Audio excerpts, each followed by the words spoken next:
नमस्कार विद्यार्थियों, मैं राजकुमार पालीवाल एक बार फिर आपका स्वागत करता हूं आपके अपने YouTube चैनल पालीवाल सर पर।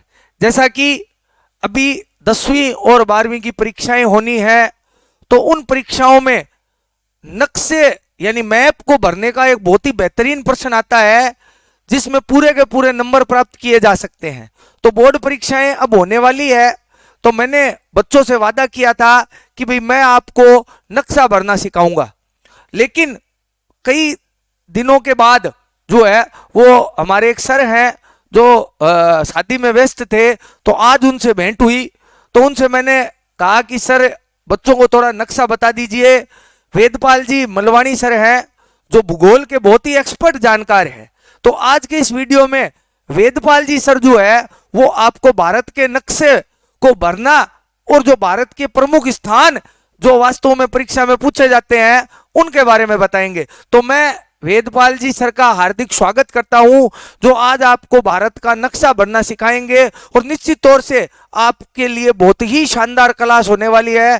तो आप ज्यादा से ज्यादा क्लास को शेयर कर दीजिए और सभी जो शिक्षक बंधु इस क्लास को देख रहे हैं वो अपने व्हाट्सएप ग्रुप में इस क्लास को शेयर करें ताकि बच्चों को ज्यादा से ज्यादा फायदा हो सके। तो मैं अब जो है वो माइक वेदपाल जी सर को देना चाहूंगा जो आपको इस क्लास में जो है वो मैप भरना सिखाएंगे। तो वेदपाल जी सर आपका बहुत बहुत स्वागत है। सर लीजिए सर माइक।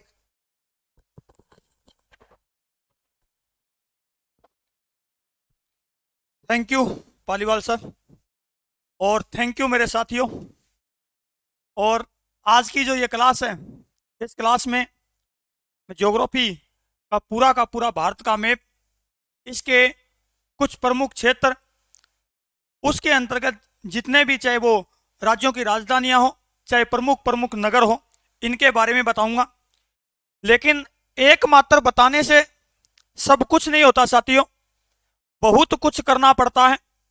किसी शायर ने कहा है कि वक्त का तकाजा तूफान से झुंझो, यूं कब तक चलोगे किनारे किनारे। हालांकि हम करवा तो जरूर देंगे, लेकिन आपको भी क्या है, गोते लगा करके, किनारे किनारे नहीं चलना है, गोते लगा करके और इस चीज को प्राप्त करना है ताकि आपके जो 1 या 2 नंबर का जो भी आपका प्रश्न उठ करके आए मैप भरने का, उसको आप अच्छे तरीके से तैयार कर लो। तो साथियों, इसी आशा और उम्मीद के साथ में मैं आपके साथ में तैयार हूं और मेरा नाम वेदपाल मलवानी, मैं यहीं पर सर के साथ में भी कोचिंगों में भी पढ़ाता हूं। तो साथियों, चलते हैं हम भारत के मैप की ओर। तो सबसे पहली बात यह कि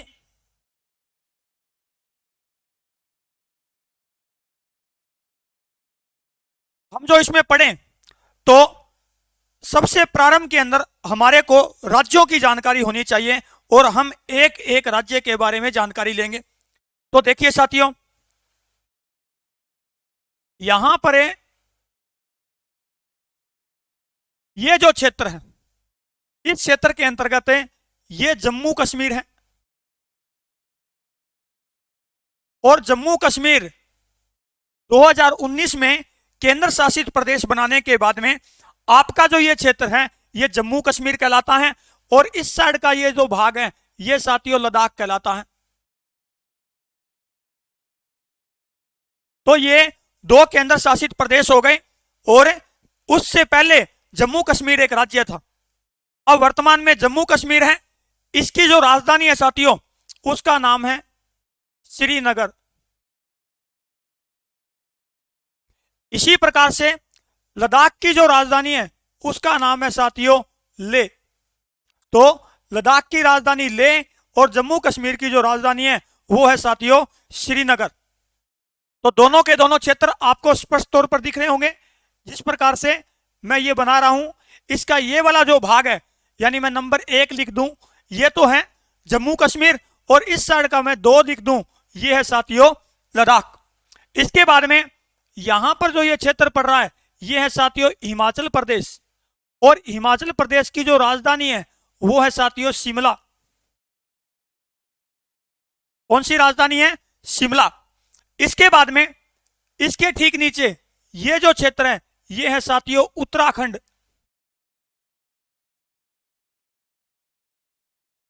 और उत्तराखंड की जो राजधानी है वो है साथियों देहरादून। कौन सी राजधानी है? देहरादून है। तो उत्तराखंड की राजधानी देहरादून और हिमाचल प्रदेश के ठीक इस साइड के अंतर्गत जो भाग है वो है साथियों उत्तराखंड। इसके बाद में देखिए इस साइड में हम चलते हैं। ये जो राज्य है ये है साथियों पंजाब।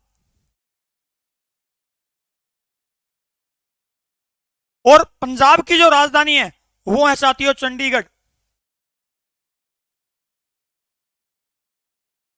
और ये जो चंडीगढ़ है ये साथ में साथियों हरियाणा की भी राजधानी है। और ये जो स्टेट पड़ता है ये है साथियों हरियाणा।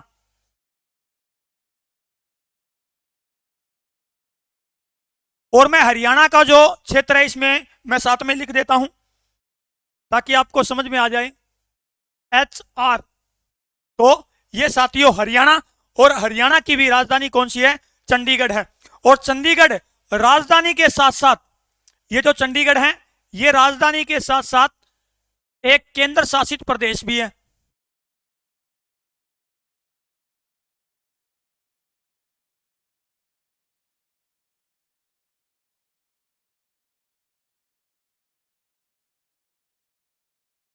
तो अगली जो बात आती है कि अगर बात आए कि चंडीगढ़ कौन कौन से राज्यों की राजधानी है, तो पंजाब और हरियाणा की, और चंडीगढ़ साथ के अंतर्गत क्या है? चंडीगढ़ एक केंद्र शासित प्रदेश भी है साथियों। इसके बाद में ये जो राज्य पड़ता है ये है राजस्थान। और राजस्थान की राजधानी है वो है साथियों जयपुर। इसके बाद में हम आगे बढ़ते हैं और चलते हैं इस स्टेट की ओर। तो ये जो स्टेट है साथियों ये है गुजरात। और गुजरात की जो राजधानी है वो है साथियों गांधीनगर।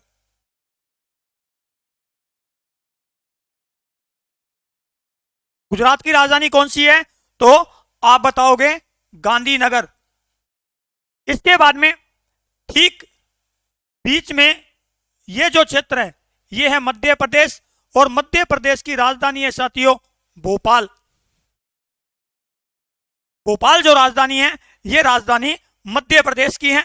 गुजरात की जो राजधानी है वो है साथियों गांधीनगर। इसके बाद में हम आगे बढ़ते हैं। यहां पर ये जो क्षेत्र है ये है उत्तर प्रदेश।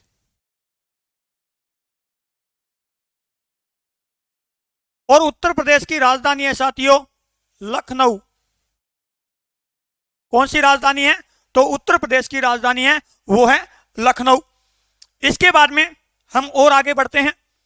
ये जो राज्य है ये है बिहार। और बिहार की राजधानी है वो है पटना। तो पटना है वो बिहार की राजधानी है। इसके बाद में ये जो राज्य है इसका नाम है साथियों झारखंड।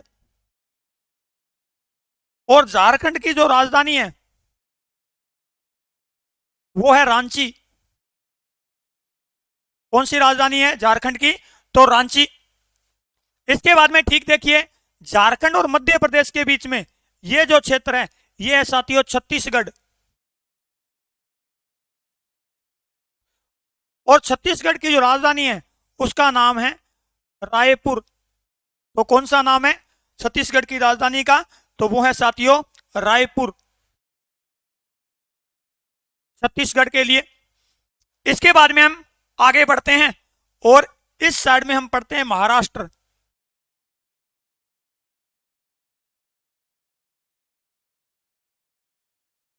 और महाराष्ट्र की जो राजधानी है साथियों वो है मुंबई। कौन सी राजधानी है? मुंबई। तो ये कुछ प्रमुख प्रमुख। अब इसके बाद में हम जो दक्षिण के राज्य हैं और साथ में पूर्वोत्तर के जो राज्य हैं इनके बारे में हम पढ़ते हैं। तो देखिए दक्षिण के राज्यों में हमारे यहां पर ये जो क्षेत्र है ये रह गया। तो ये है गोवा। और गोवा की जो राजधानी है वो है साथियों पणजी।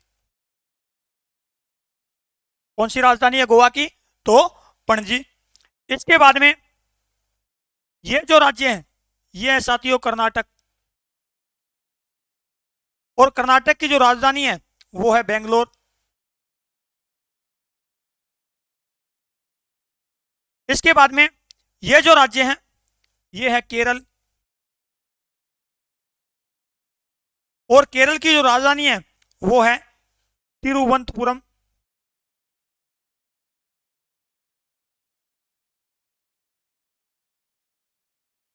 यहां पर है तमिलनाडु,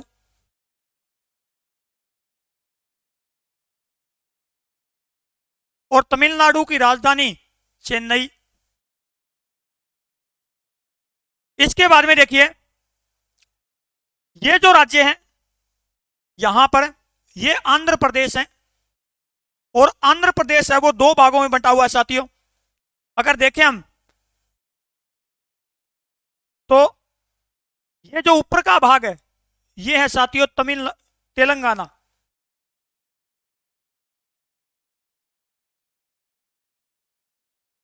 और ये जो नीचे का भाग है ये है आंध्र प्रदेश, और इन दोनों की जो राजधानी है वो है हैदराबाद। इनकी राजधानी कौन सी है दोनों की, तो इन दोनों की राजधानी हैदराबाद है। और यदि बात आए इस संबंध के अंतर्गत कि आंध्र प्रदेश की नवीन राजधानी कौन सी है, तो नवीन राजधानी हो जाएगी अमरावती।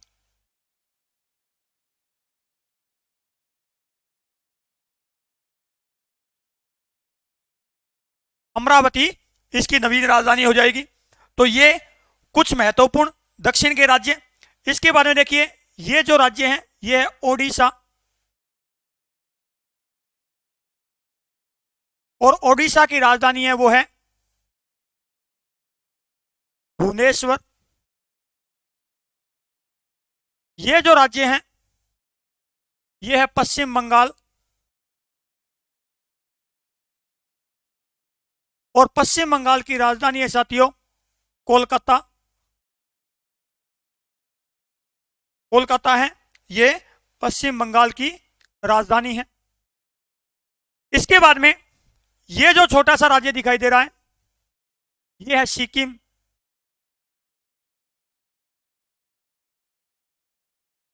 और सिक्किम की राजधानी है गंगटोक।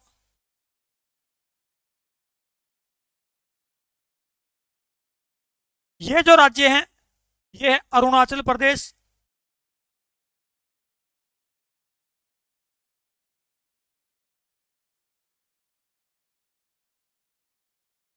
और अरुणाचल प्रदेश की जो राजधानी है उसका नाम है साथियों ईटानगर। इसके बाद में ये जो राज्य हैं ये है नागालैंड,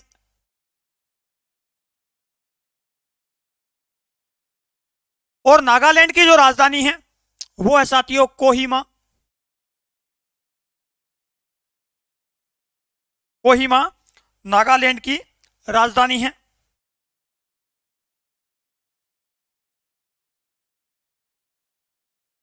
इसके बाद में ये जो राज्य हैं ये है मणिपुर,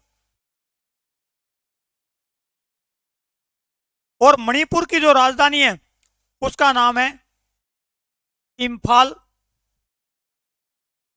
इसके बाद में देखिए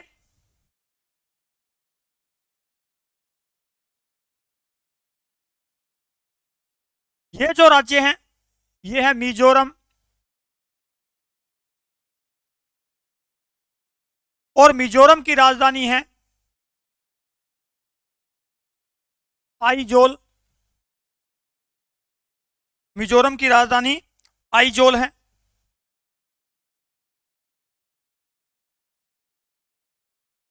इसके बाद में ये जो राज्य हैं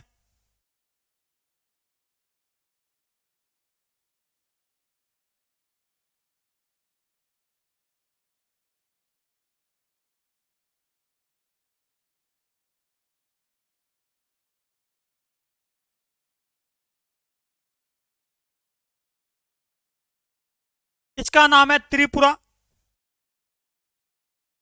और त्रिपुरा की राजधानी है अगरतला। इसके बारे में देखिए, ये जो राज्य हैं ये है मेघालय,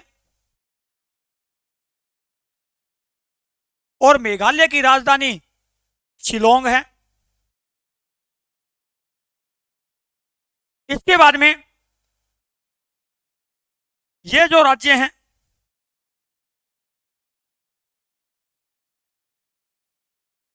ये है असम, और असम की राजधानी है दिसपुर। तो दिसपुर किसकी राजधानी है? तो आप कहोगे असम की राजधानी है। तो ये कुछ प्रमुख प्रमुख राज्य और उनकी राजधानियां, जैसे यदि बात की जाए अरुणाचल प्रदेश की तो ईटानगर, सिक्किम की गंगटोक है। तो ये जो राजधानियां हैं ये आपको यदि मैप में पूछी जाए तो आपको एकदम परफेक्ट तौर पर तैयार होना चाहिए कि यदि मणिपुर की राजधानी इम्फाल है, यदि हम बात करें मिजोरम की तो उसकी आइजोल है, अगर बात करें त्रिपुरा की तो अगरतला है, मेघालय की तो आप शिलोंग बताओगे, और शिलोंग कहां पर है तो मेघालय में। तो इस बात के लिए आपको वहां पर निशान करके और उसी प्रकार से लिखना होगा साथियों। इसके बाद में देखिए कुछ महत्वपूर्ण केंद्र शासित प्रदेश हैं, तो उनके बारे में हम देख लेते हैं।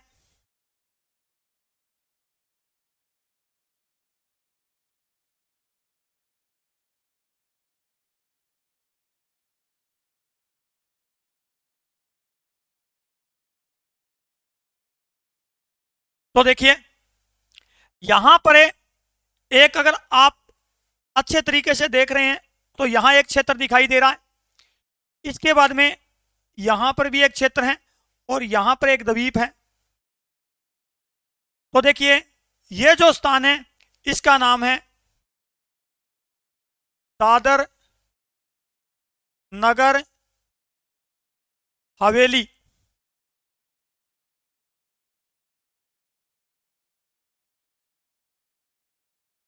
ये जो है इसका नाम है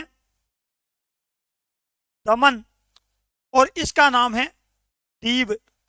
तो यदि देखा जाए तो ये एक केंद्र शासित प्रदेश है, और यही नवीन केंद्र शासित प्रदेश है, नवीन 8वां केंद्र शासित प्रदेश।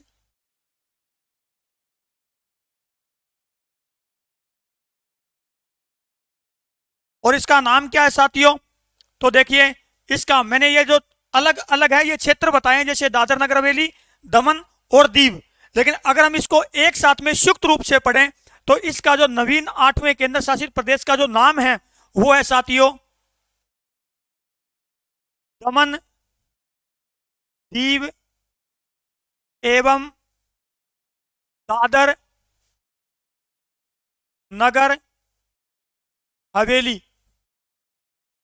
प्रशासनिक कारणों से दमन दीव और दादर नगर हवेली ये दो केंद्र शासित प्रदेश थे, इनको मिलाकर के और नवीन 8वां, यदि आपसे पूछा भी जाए, जैसे अगर 10वीं 12वीं के बच्चों के अलावा भी एक कोई क्लास देख रहा है बच्चा जो जीके की तैयारी कर रहा है, तो उसके लिए ये सबसे महत्वपूर्ण है कि भारत का नवीन केंद्र शासित प्रदेश कौन सा है। तो साथियों ने जम्मू कश्मीर है, न लद्दाख है, कौन सा है? तो दमन दीव एवं दादर नगर हवेली है, और इसकी जो राजधानी है वो है साथियों दमन। दमन इसकी राजधानी है।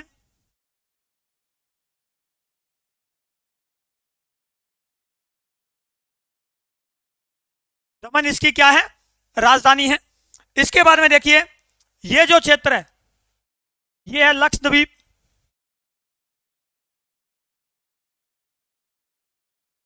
और लक्षद्वीप की राजधानी है वो है कवारती। इसके बारे में देखिए यहां पर पड़ता है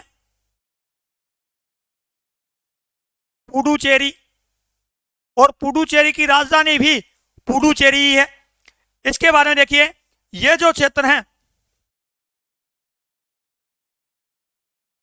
ये क्षेत्र है अंडमान निकोबार द्वीप समूह।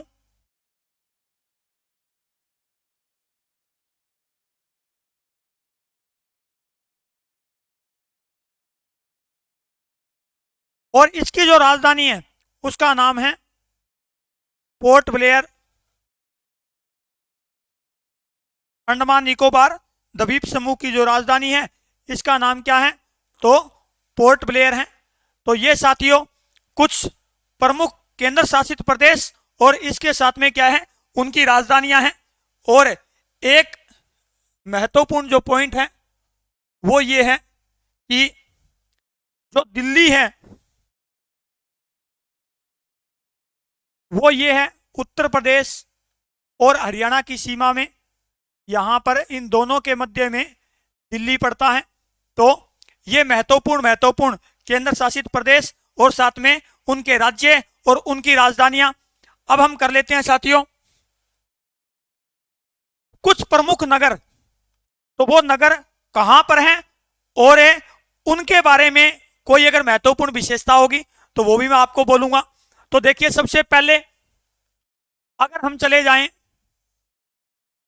हिमाचल प्रदेश में, तो हिमाचल प्रदेश में कुल्लू, मनाली,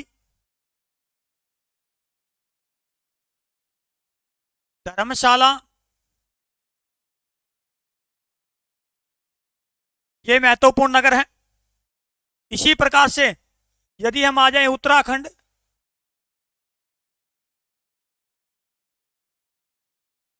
तो उत्तराखंड के अंतर्गत जो क्षेत्र है इसमें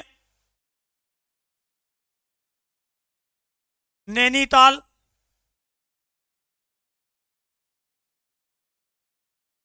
ऋषिकेश,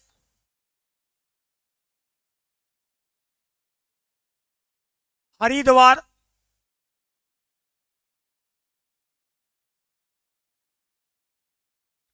ये कुछ महत्वपूर्ण क्षेत्र हैं। यदि हम आए पंजाब,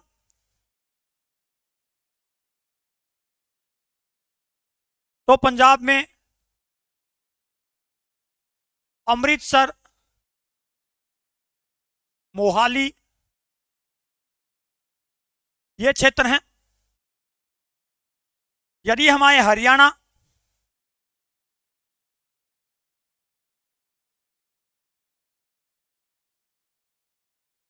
तो हरियाणा में गुड़गांव, ये एक महत्वपूर्ण नगर है। इसके बाद में अगर हम पढ़ें राजस्थान, तो राजस्थान में जो क्षेत्र हैं उनमें साथियों उदयपुर, कोटा, भीलवाड़ा, और भीलवाड़ा है ये एक सूती वस्त्र उद्योग का केंद्र भी है, इसको राजस्थान का मैनचेस्टर भी कहा जाता है।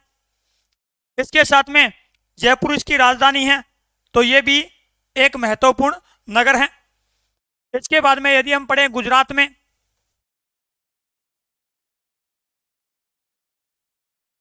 तो गुजरात में गांधीनगर के अलावा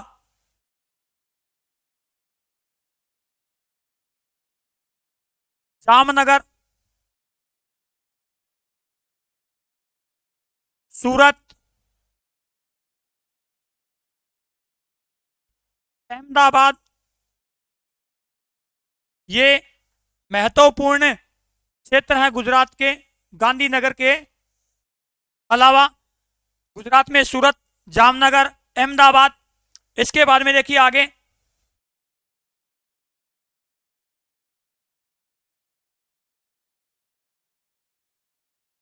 ये है महाराष्ट्र,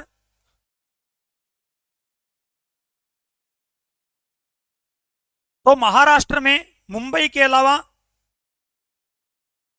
पुणे, सोलापुर, नागपुर, औरंगाबाद, ये महत्वपूर्ण महाराष्ट्र के क्षेत्र हैं। इसके बाद में देखिए हम आगे बढ़ते हैं कर्नाटक की तरफ,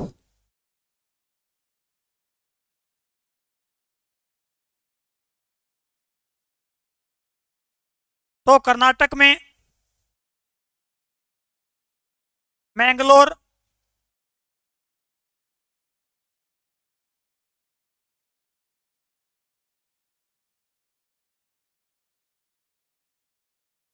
शिमोगा,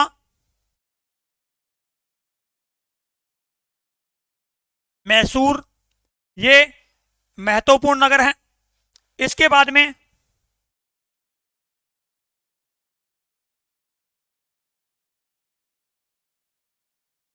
आगे देखिए,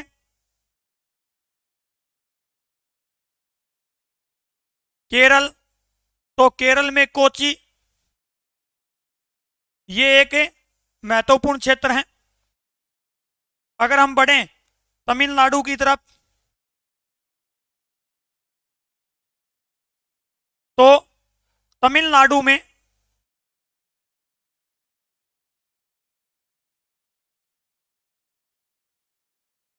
कोयम्बटूर,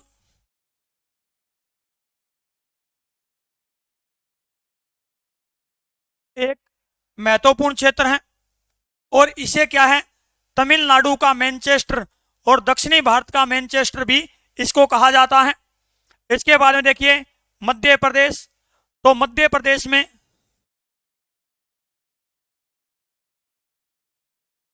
इंदौर एक महत्वपूर्ण क्षेत्र है। इसके अलावा बालाघाट, ये भी मध्य प्रदेश के अंतर्गत आता है। और इंदौर है, यह भी एक क्या है, शिव की नगरी के तौर पर मशहूर है। इसके बाद में देखिए उत्तर प्रदेश, तो उत्तर प्रदेश में कानपुर,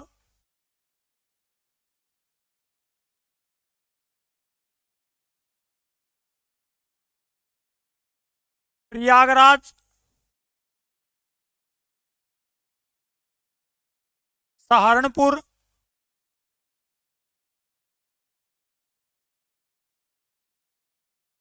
वाराणसी, ये महत्वपूर्ण नगर हैं। इसके बारे में देखिए बिहार, बिहार में बरौनी,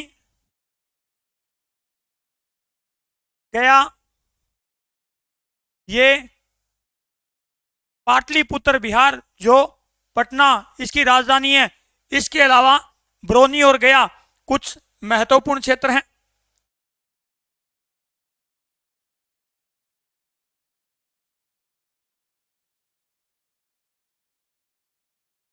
इसके बारे में देखिए ये जो क्षेत्र हैं, ये है पश्चिम बंगाल,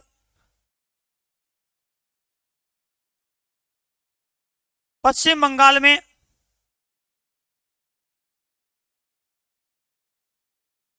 हुगली,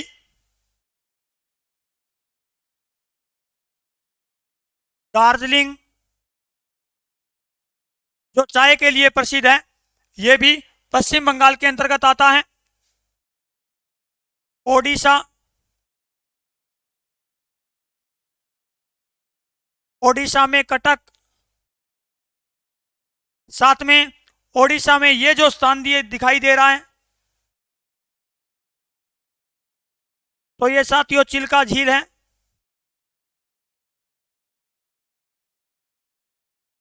और ये भारत की खारे पानी की सबसे बड़ी झील है तट के ऊपर। और यदि आंतरिक तौर पर देखा जाए तो राजस्थान के अंतर्गत जो सांबर झील है वो इसके अंतर्गत आती है। तो इसके बाद में देखिए आंध्र प्रदेश और तमिलनाडु के अंतर्गत जो क्षेत्र, जो तेलंगाना के अंतर्गत जो क्षेत्र है, इनमें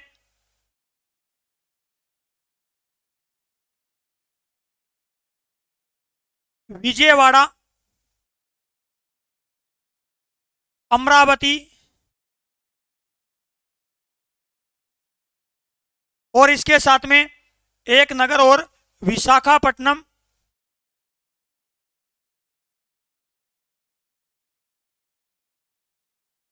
ये आंध्र प्रदेश के अंतर्गत प्रमुख नगर हैं। इसके बाद में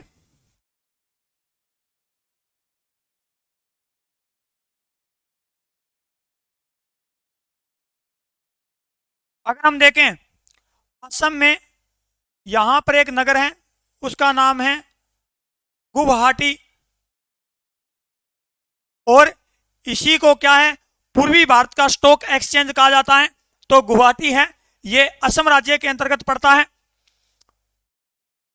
अरुणाचल प्रदेश में तवांग घाटी,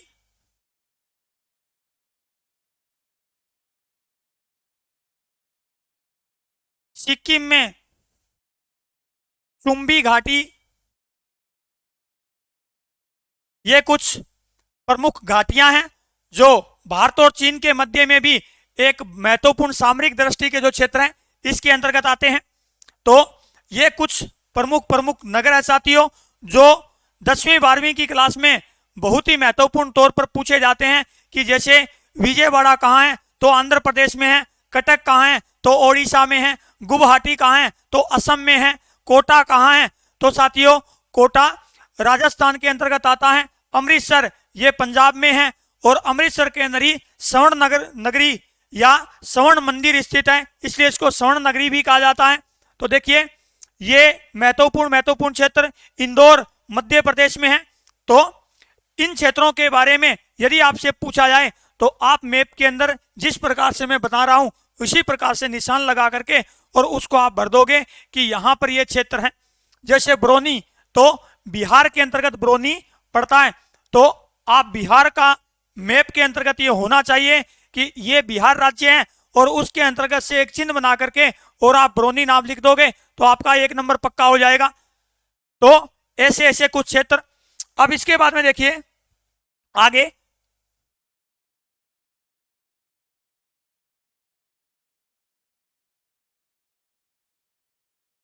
परमाणु संयंत्र।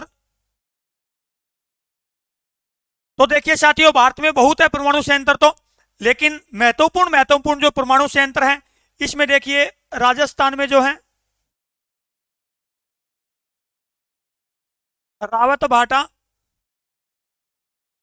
अगर बात की जाए गुजरात की, तो गुजरात में काकरापार।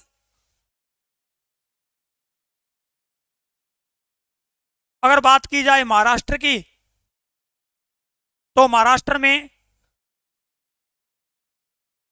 तारापुर, ये एक परमाणु संयंत्र क्षेत्र है। अगर बात की जाए कर्नाटक की, तो कर्नाटक में केगा।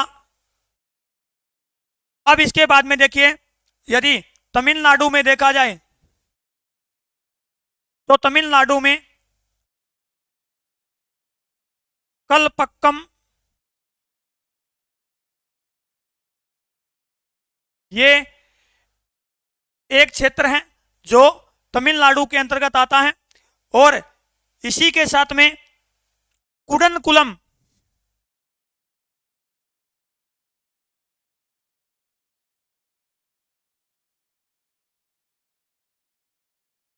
यह भी एक परमाणु संयंत्र है जो तमिलनाडु में पड़ता है साथियों।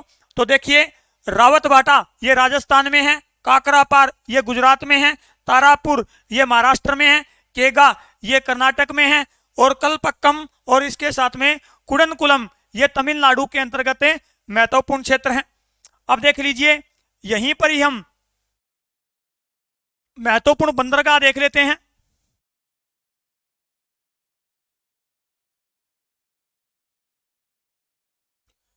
तो देखिए यहां पर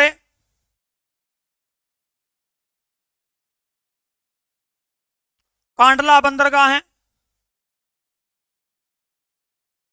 गुजरात में है साथियों ये। यहां पर मुंबई बंदरगाह है, ये महाराष्ट्र में है। यहां पर मारमा गोवा है,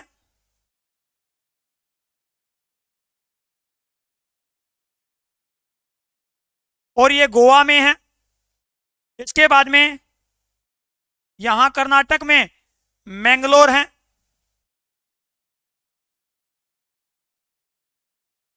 ये एक बंदरगाह है। केरल में कोची, और इसी कोची को क्या कहा जाता है, अरब सागर की रानी। इसके बारे में देखिए यहां तमिलनाडु में तूतीकोरिन,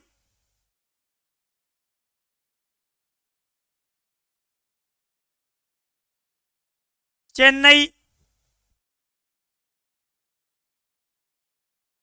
और एक इसमें बंदरगाह और है, उसका जो नाम है वो है एनोर।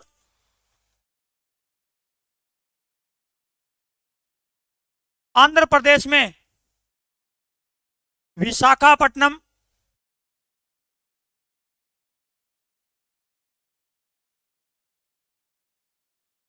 ओडिशा में पारादीप, कोलकाता में पश्चिम बंगाल में कोलकाता, और इसके साथ में हुगली। और देखिए, यदि पूछा जाए, एक नाम तो हो गया हुगली, और यदि आपसे पूछ लिया जाए हुबली, तो देखिए हुबली बंदरगाह तो नहीं है, लेकिन हुबली जो क्षेत्र है ये कर्नाटक में पड़ता है। तो हुबली है वो कर्नाटक में है, और हुगली है ये पश्चिम बंगाल में है। कोलकाता के बाद में जो पश्चिम बंगाल है उसका दूसरा बड़ा बंदरगाह है। तो ये साथियों महत्वपूर्ण बंदरगाह हुए। इसके बाद में हम आगे बढ़ते हैं।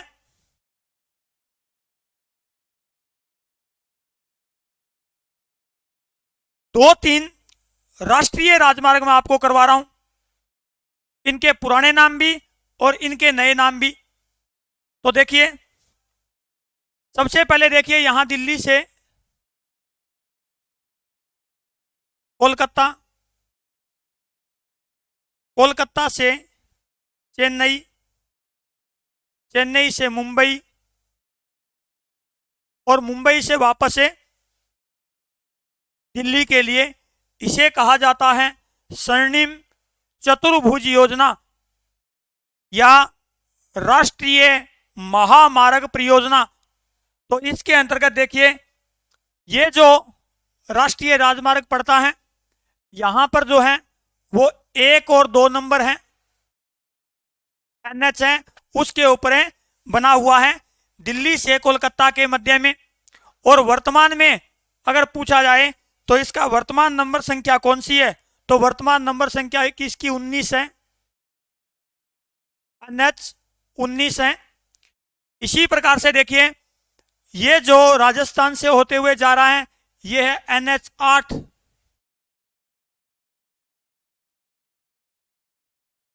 तो मुंबई से दिल्ली के मध्य में जो स्वर्णिम चतुर्भुज परियोजना है, तो इसका पुराना नाम क्या है, एनएच 8।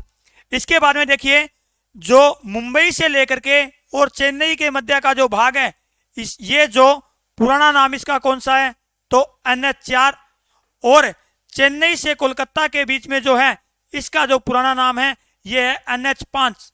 और वर्तमान स्थिति अगर देखो, तो वर्तमान में देखिए साथियों, दिल्ली से लेकर के, मैं फिर से इसको हाईलाइट कर देता हूं, दिल्ली से लेकर के और चेन्नई तक जो वर्तमान जो इसका नाम है एनएच का, तो वो है एनएच 48।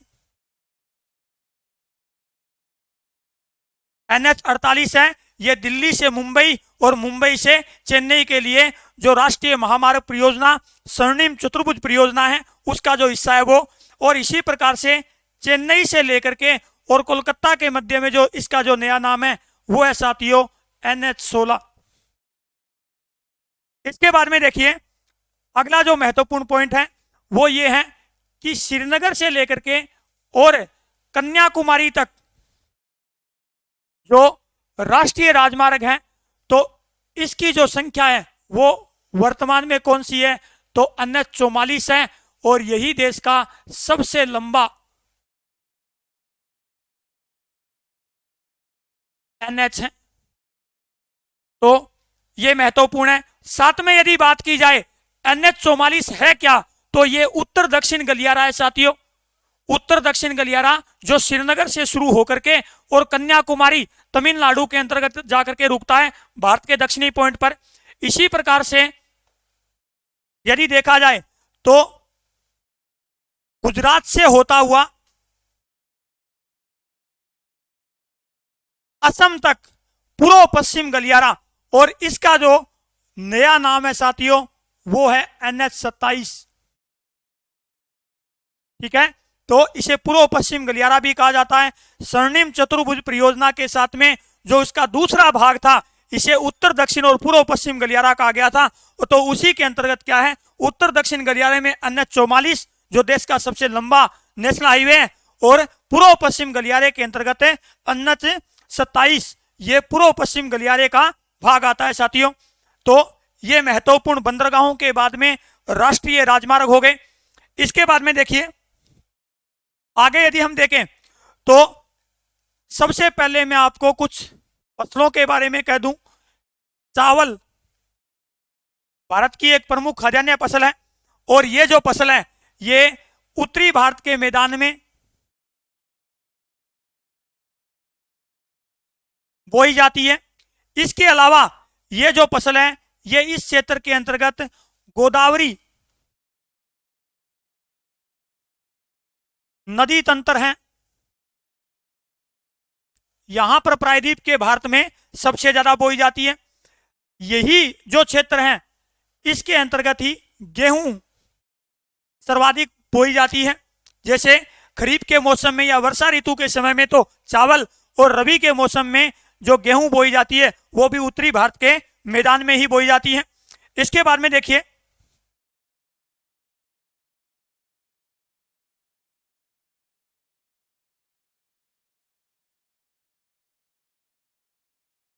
दो महत्वपूर्ण फसलें हैं,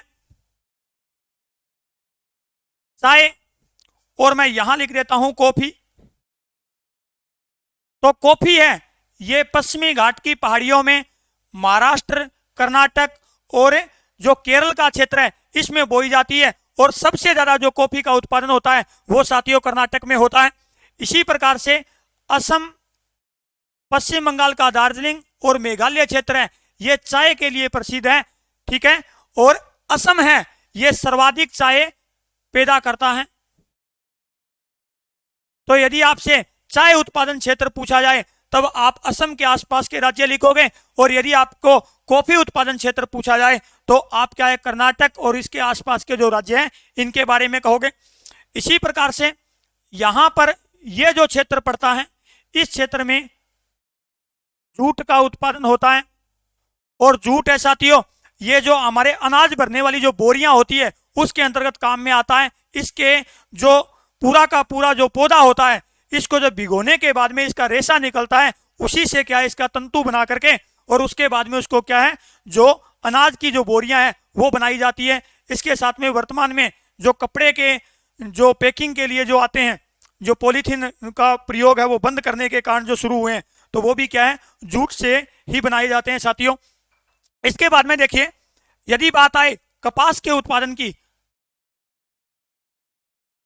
तो कपास का ये क्षेत्र है, और यदि बात आए मूंगफली के लिए, तो मूंगफली के लिए गुजरात प्रसिद्ध है, और गुजरात का ही राजकोट ये मूंगफली के उत्पादन के लिए प्रसिद्ध है। और ये जो केरल का और तमिलनाडु का जो क्षेत्र है इस क्षेत्र के अंतर्गत लौंग, इलायची, काजू, पिस्ता ये फसलें भी बोई जाती है। और केरल और तमिलनाडु का क्षेत्र है यहां पर इलायची की पहाड़ियां, इलायची के उत्पादन के कारण इसका नाम इलायची की पहाड़ियां पड़ा है, और इन सभी फसलों के लिए केरल है इसका प्रथम स्थान है साथियों। तो ये आपके कुछ महत्वपूर्ण क्षेत्र हुए जिसमें राज्यों की राजधानियां, नगर, और इसके साथ में परमाणु संयंत्र, साथ में आपको मैंने जो करवाया है महत्वपूर्ण बंदरगाह, और साथ में आपको कुछ महत्वपूर्ण फसल और उनके उत्पादक क्षेत्र कौन कौन से है साथियों। आपको ये क्लास किस प्रकार की लगी और उस चीज के लिए भी आप हैं वो पूरी तरीके से कमेंट करके और बताओगे। और पालीवाल सर ने जो मेरे को इस क्लास के अंतर्गत लेकर आए हैं मैं उनका और आपका धन्यवाद करता हूं साथियों। जय हिंद, जय भारत। बहुत बहुत धन्यवाद वेदपाल जी सर को। भूगोल के बहुत ही शानदार ये व्याख्याता है और आपने देखा कि कितने शानदार तरीके से इन्होंने आपको बताया, बहुत ही बढ़िया तरीके से बताया। अब नक्शा भरते समय मोटी मोटी बातें जो कि मैं कॉपी जांचती टाइम ध्यान रखूं, उन बातों को आपको विशेष तौर से ध्यान रखना है। एक दो बातें जो कि मैं जानूं बा मैं थाने बता दूं। एक तो आप बात ध्यान रखा कि नक्शो इक्के माई भरनो है। पेपर में आवे टाबर का भाई मुंबई भरना है, अब टाबर क्या करे, ये नक्शा आ गया अट मुंबई भर दे। अब बताओ मुंबई अरब सागर में है जयपुर भरनो है, जयपुर अट भर दे पाकिस्तान में, जयपुर भर दियो। अरे भरो तो कमो कमी मां तो भरो खटई, गलत और सही तो बात की बात है, पहले आप इसके अंदर तो भरो। नक्शा तो भाई ये बना हुआ आपको देंगे, हालांकि नक्शा जो मिलेगा आपको सादा मिलेगा, लेकिन आपको भरना कहाँ है, नक्शा अंदर भरना है कि जयपुर यहाँ है, चलो थोड़ा बहुत इन्ना बिना हो जाए तो चल जा, पर भरो तो ही माँ ठेठ पाकिस्तान में चेपिया है, बताओ किया पार परची ओ मुंबई है जुगो ठेठ है, मतलब है जुगो खट चेपिया अरब सागर में चेपिया है, इं थोड़ी हो। तो नक्शो भरती टेम थोड़ी चीजों को ध्यान रखो कि नक्शो नक्शा में ही भरना है। और आपको कितने शानदार तरीके से अब तो वेद जी ने बता दिया कि भाई ऐसे नक्शा भरना है क्या, हाँ ऐसे चिन्ह बना दो, या वेद जी जैसे बता रहे हैं जैसे कि ये ऐसे चिन्ह बना दो कि भाई ऐसे चिन्ह आपने कई जगह देखा होगा कि गुरुजी 12 लिखेड़ो, अरे तो 12 लिखेड़ो तो माई नहीं चिन्ह बना रहा क्यों तीरियो कि यहाँ है वो, तो थे भी कोई टाइप को। और दूसरी बात, जब भी नक्शा भरो 10वीं क्लास के बच्चे 12वीं क्लास तो पेंसिल से भरें, ताकि कोई थोड़ा गड़बड़ हो जाए तो पेन सही कर सका पा, तो उसकी गुंजाइश रहती है। थे पेन ऊपर छोड़ दो या लाइना काट के थे पेंसिल ले जाओ ही को नहीं। ये कुछ बातें ध्यान रखने योग्य बातें हैं, बाकी जो जो मुख्य बातें थी उससे ज्यादा ही आपको बता दी, यानी बहुत ही जो जो आने योग्य प्रश्न है वो सारे बता दिए। अब अगर कोई प्रश्न गलत होता है तो हमारी कोई गलती नहीं है, अब आप करेंगे गलती जो करेंगे, तो थोड़ा ध्यान रखो इन्हें कि आपको बढ़िया तरीके से नक्शा बता दिया, आपको सारी क्लास में सारी बारीकियां वेद जी ने बता दी। एक बार फिर मैं वेद जी का धन्यवाद करता हूं। तो आज की क्लास के लिए इतना ही, धन्यवाद, जय हिंद।